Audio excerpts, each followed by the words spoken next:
आध्यात्मिक पथ की कहानी सुनने वाले सभी श्रोतागणों को जय श्री राधे, जय श्री कृष्णा। चैनल को लाइक से एक सब्सक्राइब जरूर कीजिएगा।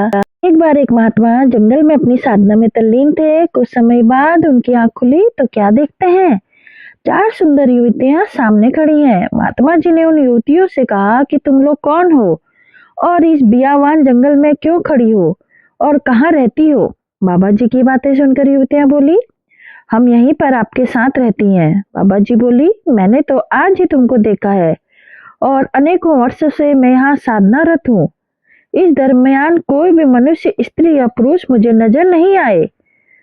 मुझे खुलकर साफ साफ बताओ तुम कौन हो और मेरे पास कहाँ रहती हो। उनमें से एक बोली, बाबा मैं बुद्धि हूँ और मेरा निवास मस्तिष्क में है, मैं वहीं रहती हूँ। दूसरी बोली, हे महात्मा मेरा नाम लज्जा है और मैं निवास आंखों में करती हूँ, मैं आपकी आंखों में निवास करती हूँ। तब तीसरी भी बोल पड़ी, साधु मेरा नाम दया है, मैं हृदय में निवास करती हूँ, अर्थात मैं आपके हृदय में वास करती हूँ। अब चौथी का नंबर था, वह भी बोली, हे महात्मा मेरा नाम शक्ति है और मैं स्वयं शरीर में निवास करती हूँ, अर्थात मैं आपके सारे शरीर में समाई हुई हूँ।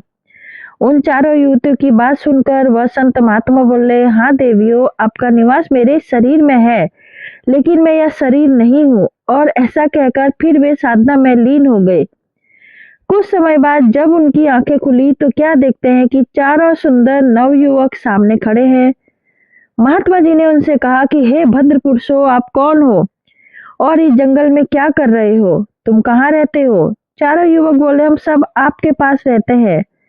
महात्मा जी ने प्रश्नवाचक दृष्टि से जब उनकी तरफ देखा तो उनमें से एक बोला, हे महात्मा मेरा नाम क्रोध है, मैं मस्तिष्क में निवास करता हूँ। इस पर महात्मा ने कहा, मस्तिष्क में तो बुद्धि रहती है। इस पर क्रोध ने कहा, हे महात्मा जब मैं आ जाता हूँ तो बुद्धि चली जाती है, अर्थात क्रोध के समय बुद्धि नष्ट हो जाती है।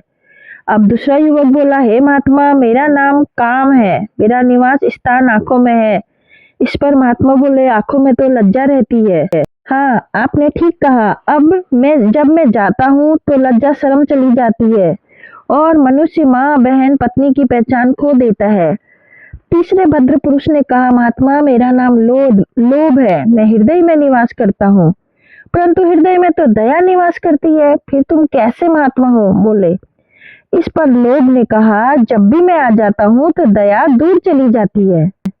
अब चौथे की बारी थी। उसने कहा, मेरा नाम मोह है, मैं संपूर्ण शरीर में निवास करता हूँ, परंतु शक्ति के सामने तुम कैसे ठहरते हो।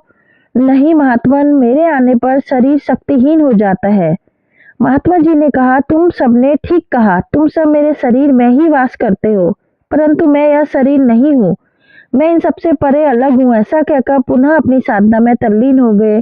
स्वामी जी महाराज ने सत्संग में आगे कहा कि जब साधक अपने गुरु के मार्गदर्शन में साधना करता है तो कुछ समय के बाद उपरोक्त सभी कामनाएं उससे अलग अलग होकर बाहर खड़ी हो जाती हैं और यह निश्चल हो जाता है कि उसे ज्ञान प्राप्त हो जाता है। वह उस प्रभु की एक बूंद का अंश है और बाकी सब जड़ वस्तु है, वह शाश्वत है। उसके आंख कान खुल जाते हैं और अंदर से अपने गुरु है उस प्रभु के दर्शन लागू